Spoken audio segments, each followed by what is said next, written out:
Hello শিক্ষার্থীরা, আসসালামু আলাইকুম। আমি আসিফ ইব্রাহিম পড়াশোনা করছি শহীদ সোহরাওয়ার্দী মেডিকেল কলেজের ফাইনাল ইয়ারে। আজকে ব্রেইনস্টর্মার্সের পক্ষ থেকে মেডিকেল অ্যাডমিশন প্রোগ্রামে তোমাদের জন্য ফিজিক্সের একটা ছোট্ট একটা টপিক নিয়ে আলোচনা করতে চাই। আচ্ছা, আজকে আমাদের টপিকটা হলো ভেক্টরের গুণন। হ্যাঁ, আমরা আজকে স্কেলার গুণন নিয়ে একটু আলোচনা করবো, মানে ডট গুণন নিয়ে। আচ্ছা, তাহলে দেখো, দুইটা ভেক্টর রাশির গুণফল যদি একটা স্কেলার রাশি হয় তবে সেই গুণফলকে স্কেলার গুণফল বলা হয়। মানে এই জিনিসটা তোমরা ছোটবেলা থেকে মানে অনেক এইচএস থেকে পড়ে আসছো, সেটা হচ্ছে পি ডট কিউ যদি দুইটা ভেক্টর হয় তাহলে পি কিউ সমান ইকুয়াল টু কস থিটা। আচ্ছা, এখন এটা যে মানে ডট গুণনে কস থিটা হবে, আমার তোমার ক্রস গুণনে সাইন থিটা হবে, এই জায়গাতে তোমার একটা কনফিউশন হয়। এটা মনে রাখার জন্য একটা সহজ টেকনিক বলি। আমাদের সবারই গুগল অ্যাকাউন্ট আছে। আচ্ছা, এখন এই গুগল অ্যাকাউন্টে আমরা কি লিখি? আমাদের নাম লিখি ফার্স্টে, এরপর ডট কল লিখি। আচ্ছা, তাহলে মনে রাখবা ডটের পর অলওয়েজ কল। এটা নিয়ে যদি কখনোই কনফিউশন হয়, কারণ এটা নিয়ে যদি কনফিউশন হয় আমাদের বাকি সামনের সব ম্যাথ উল্টে যায়। ওকে, আচ্ছা, তাহলে এখন আসি আমাদের ভেতরে মেইন টপিকটাতে চলে আসি। আচ্ছা, এখন এখানে দেখো আমাদের কি বলা আছে, কিউ কস থিটা হচ্ছে পি এর দিকে কিউ এর উপাংশ অথবা পি এর উপর কিউ এর লম্ব অভিক্ষেপ। আচ্ছা, এখন এই জিনিসটা আমরা ট্রেডিশনালি দেখবো আগে, এরপর আমরা শর্ট টার্ম ভাবে দেখবো। ধরো আমার পি হচ্ছে একটা ভেক্টর, ওকে, এরপরে আমার কিউ হচ্ছে আরেকটা ভেক্টর। এখন আমি চাচ্ছি পি এর দিকে কিউ এর লম্ব অভিক্ষেপ বের করতে। ওকে, আচ্ছা, এখন দেখো পি এর দিকে কিউ এর লম্ব অভিক্ষেপ বের করার জন্য আমার কিউ থেকে পি এর উপরে একটা লম্ব আঁকতে হবে। আচ্ছা, তাহলে মধ্যবর্তী কোণ হচ্ছে থিটা। আচ্ছা, এখন আমরা কি জানি, কস কস থিটা সমান সমান কবরে ফুট আছে। আচ্ছা, এখন এখানে আমার ভূমিকে পি, এখানে আমার অতিভুজকে কিউ, সুতরাং আমি লিখতে পারি পি সমান সমান কস থিটা ইন্টু কিউ অথবা কিউ কস থিটা। ওকে, তাহলে আমার পি বরাবর কিউ এর লম্ব অভিক্ষেপ হচ্ছে কিউ কস থিটা। সহজ হিসাব, ঠিক আছে? সুতরাং তাহলে এইটা মাথায় রাখবা যে তুমি যা লম্ব অভিক্ষেপ বের করতে যাচ্ছ এটা হচ্ছে শর্টকাট। তুমি যা লম্ব অভিক্ষেপ বের করতে যাচ্ছ শুধুমাত্র তার পাশে কস থিটা বা কস আলফা বসাই দিবা, সিম্পল। তাহলে এখন আমি যদি বলি কিউ এর উপর পি এর লম্ব অভিক্ষেপ কি হবে, অ্যান্সার হচ্ছে পি কস থিটা। শেষ। ওকে, আচ্ছা, এখন আসি আমরা পরের স্লাইডে। আচ্ছা, এই টপিকটা থেকে মেডিকেল অ্যাডমিশন টেস্টে প্রতিবার না হলে 1 বছর পর পর আমাদের প্রশ্ন থাকে। আচ্ছা, দেখি আমরা এখানে খুবই বেসিক জিনিস আমরা একবার আলোচনা করে নিই। আচ্ছা, এখন আমরা আগে আমাদের সূত্র নিই, P vector dot Q vector equal to P Q cos theta. আচ্ছা, এখন আমরা সবাই জানি কস থিটা, থিটার মান যদি 0 হয় তাহলে কস 0 ডিগ্রির মান হচ্ছে 1। সুতরাং এখানে যদি কস 0 ডিগ্রির মান হয়ে যায় 1, তাহলে আমাদের ভ্যালু কি থাকে? শুধুমাত্র পি কিউ, আমাদের ভ্যালু শুধুমাত্র পি কিউ। আচ্ছা, এরপর হচ্ছে আমাদের খ নাম্বার, যদি মধ্যবর্তী কোণ 90 ডিগ্রি হয় তবে আমরা কি জানি 90 ডিগ্রি কস 90 ডিগ্রির মান হচ্ছে আমাদের 0। সুতরাং এই পুরা গুণফলটার মান হবে আমার 0। ওকে, সুতরাং যদি দুইটা ভেক্টরের মধ্যবর্তী কোণ 90 ডিগ্রি হয় এবং তার মধ্যে যদি ডট গুণ করা, সুতরাং আমরা সেখানে একটা 0 পাবো এবং তারা অবশ্যই পরস্পরের লম্ব হবে। আচ্ছা, সামনে এই রিলেটেড আমাদের অনেকগুলো ম্যাথ আছে, আমরা কিছু ম্যাথ দেখবো, তখন তোমরা এগুলো আরও ভালোভাবে তোমাদের ক্লিয়ার হবে। আচ্ছা, এখন আসি আমাদের যদি মধ্যবর্তী কোণ 180 ডিগ্রি হয়। আচ্ছা, এই জায়গাটাতে তোমাদের একটু খেয়াল রাখা লাগবে যে কস 180 ডিগ্রির মান হচ্ছে -1। এটা তোমাদের একটু মনে রাখতে হবে। সুতরাং যখন আমাদের মধ্যবর্তী 180 ডিগ্রি হবে, সুতরাং তারা প্যারালাল হবে ঠিকই, তারা সমান্তরাল হবে, কিন্তু তাদের ডিরেকশন হবে উল্টা, এবং সেই ডিরেকশনতেই হচ্ছে আমার এই মাইনাস ইন্ডিকেট করে।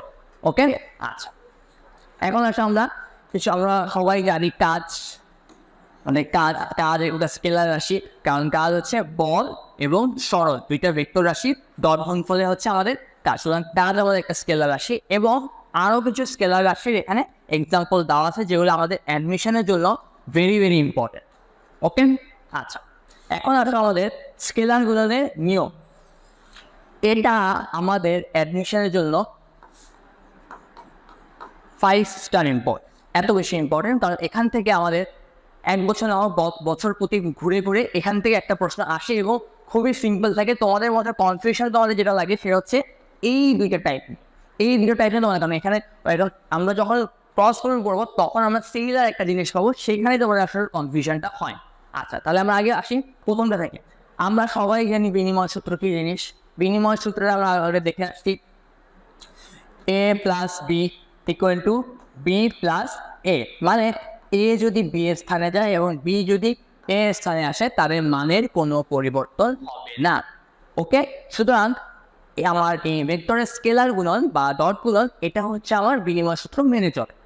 ওকে, আচ্ছা এবার আসো আমাদের I cap dot I cap equal to J cap dot J cap equal to K cap dot K cap equals to 1, এটা কেমন আসে?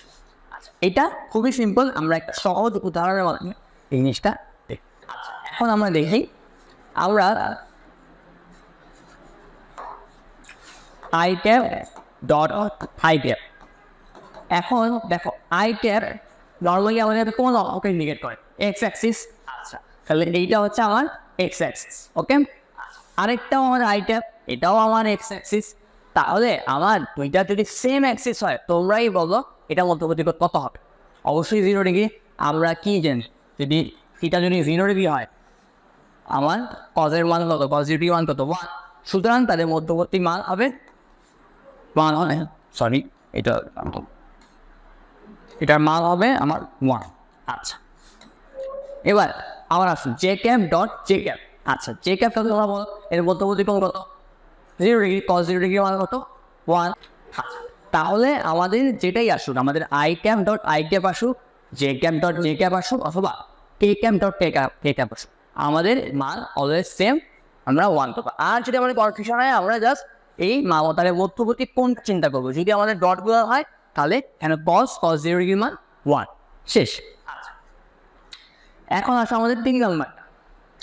3 নাম্বারটাতে আমাদের বলছে যে I cap dot J cap এবং তাদের মধ্যবর্তী কোণ তাদের মানটা হচ্ছে 0। আমরা কি জানি তাদের মধ্যবর্তী কোণ কত? অবশ্যই 90 ডিগ্রি। তাহলে আমার আই ক্যাপ ইন্ডিকেট করে হচ্ছে এক্স অ্যাক্সিসকে, জে ক্যাপ ইন্ডিকেট করে আমার ওয়াই অ্যাক্সিসকে। তাদের মধ্যবর্তী কোণ কত? 90 ডিগ্রি। তাহলে আর আমরা কি জানি কস 90 ডিগ্রি মান কত? 0। তাহলে অবশ্যই আমার আই ক্যাপ ডট জে ক্যাপের মান হবে 0, কারণ কস 90 ডিগ্রি মান হচ্ছে আমার 0। ওকে, আচ্ছা তাহলে এখন দেখো J cap dot K cap তাদের মধ্যবর্তী কোণ কত? 90 ডিগ্রি। কস 90 ডিগ্রি মান 0। আচ্ছা কে ক্যাপ ডট আই ক্যাপ একই, সিমিলার, মানে সবগুলো এই জন্য আমাদের সিমিলার, মান হচ্ছে আমাদের 0।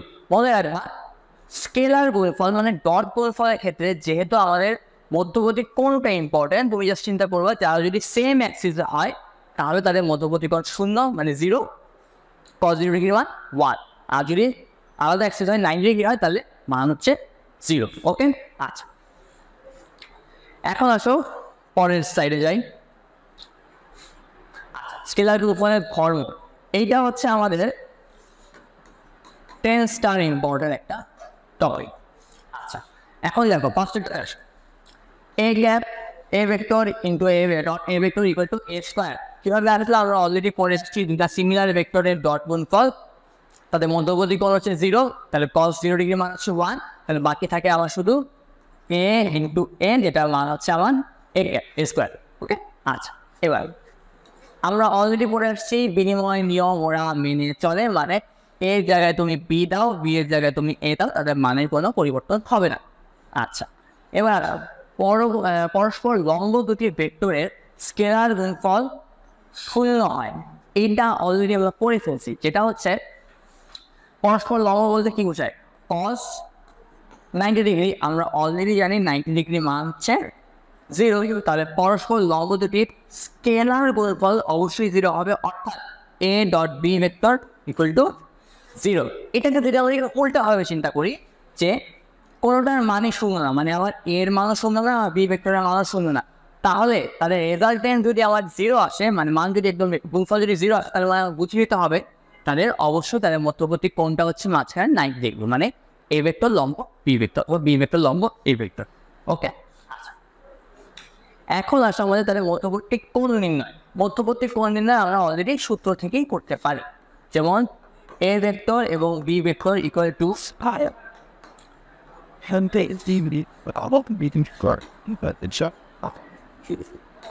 এ বি কস, ঠিক আছে। এখন আমার কাজ হচ্ছে আমি থিটাটা বের করবো। ওকে, তাহলে cos theta equal to A vector dot B vector into A B. থিটাটাকে এই পাশে নিয়ে আসো। এখন A vector dot B vector into A B, তাহলে এইটা হচ্ছে আমার ওইটা ভেক্টরের মধ্যবর্তী কোণের মান। ওকে, আচ্ছা, এখন আসো আমাদের এই দুইটা জিনিস টপিক আমরা অলরেডি খুব ভালো মতো করে ফেলছি, যে I cap into I cap. দেখো ওরা সেম অ্যাক্সিস বরাবর কাজ করতেছে, সেম অ্যাক্সিস বরাবর কাজ করে, তাদের মধ্যবর্তী কোণ কত? জিরো। তাহলে কস জিরো ডিগ্রির মান কত? 1। দেন 1 কিগুলো সিমিলার। আর যখন আমাদের দুইটা আলাদা অ্যাক্সিস বরাবর কাজ করবে এবং 90 ডিগ্রি বরাবর কাজ করবে, তখন আমরা জানি কস 90 ডিগ্রি মান 0, সুতরাং মান হবে আমাদের 0। ওকে, আচ্ছা, তাহলে এখন আসা আমরা খুব বেসিক কিছু ম্যাথ দেখবো, একদম সিম্পল ম্যাথ যেগুলো আমরা মুখে করতে পারি, কোনো জটিল ম্যাথে যাবো না, কারণ আমাদের মেডিকেল অ্যাডমিশন পরীক্ষায় কোনো ক্যালকুলেটর ইউজ করতে দেয় না। আমরা শুধুমাত্র সেই সব ম্যাথগুলোই করবো যেগুলো আমরা জাস্ট হাতে করতে পারি, অঙ্ক করতে পারি। ওকে, দেখো এখানে কি বলছো, দুইটা ভেক্টর এ ভেক্টর এবং বি ভেক্টর দেওয়া আছে এবং তাদের স্কেলার গুণফল নির্ণয় করতে বলা আছে। এখন আমরা আগে যখন একটা বিশাল বড় ম্যাথ করতাম, এত ম্যাথ করার তো আমাদের সময় নেই। আচ্ছা, তাহলে আমরা কী করবো, আমরা হচ্ছে সহগগুলা নেব, সহগগুলা হচ্ছে আমরা গুণ করে এরপর যোগ করে দেবো। দেখো কী হবে।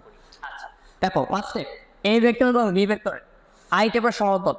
এখানে +9, এখানে +4, তাহলে আই টেপের সহগ হচ্ছে +9 ইন্টু +4। আচ্ছা, দেখো সহগের গুণ এবং পরবর্তীতে যোগ, যে গ্যাপের সহগ কত? 1। এখানে যে গ্যাপের সহগ কত? -6। মনে রাখবা সহগ অলওয়েজ মাইনাস সহ নিতে হবে, কখনোই মাইনাস ছাড়া নেওয়া যাবে না, মাইনাস সহ নিতে হবে। ওকে, তাহলে -6। আচ্ছা, প্লাস এখানে কে গ্যাপের সহগ কত? -6। ওকে, -6 6টা পুরো, আচ্ছা, -6 ইন্টু এখানে আমার কে গ্যাপের সহগ কত? +5। ওকে, এবার আমরা যোগ করে ফেলি। এখানে কত?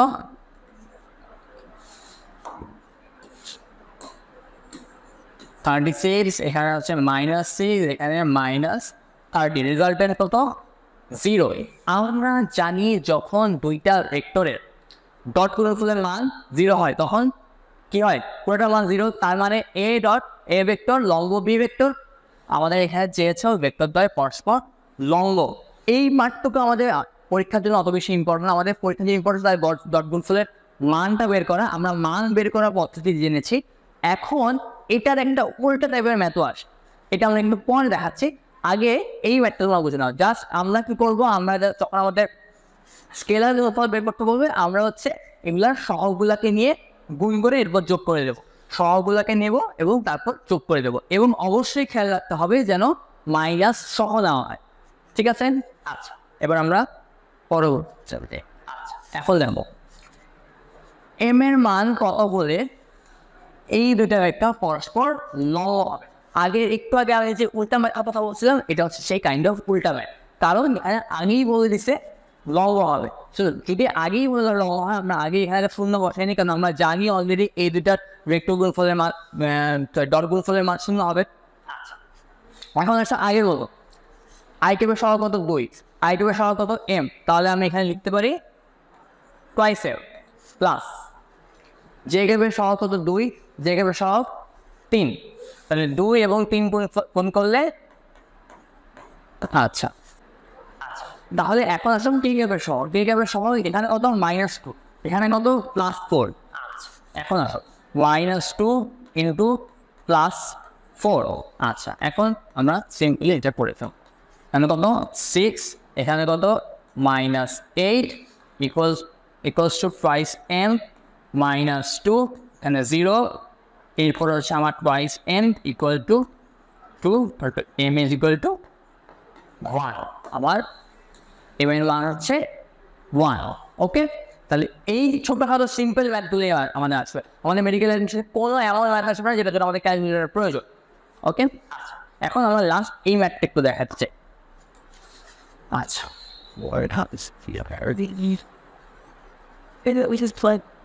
আচ্ছা দুইটা রেখা দেওয়া আছে এবং ভেক্টর দ্বয়ের মধ্যবর্তী কোণ নির্ণয় কর। এত বড় এত বিশাল জায়গা জুড়ে আমাদের এই ম্যাথ আমরা মুখেও করতে পারবো না, আমাদের ক্যালকুলেটর থাকবেও না। আচ্ছা, আমরা কি করবো? দেখো, আমরা নর্মালি আমরা জানি সূত্র a ভেক্টর ডট b vector equal two m cos θ। ওকে, আচ্ছা এখন যদি আমাদের মধ্যবর্তী কোণ নির্ণয় করতে হয়, মধ্যবর্তী কোণ নির্ণয়ের সূত্র আমরা অলরেডি জানি cos θ equals to a vector ডট b vector m equal to θ plus do.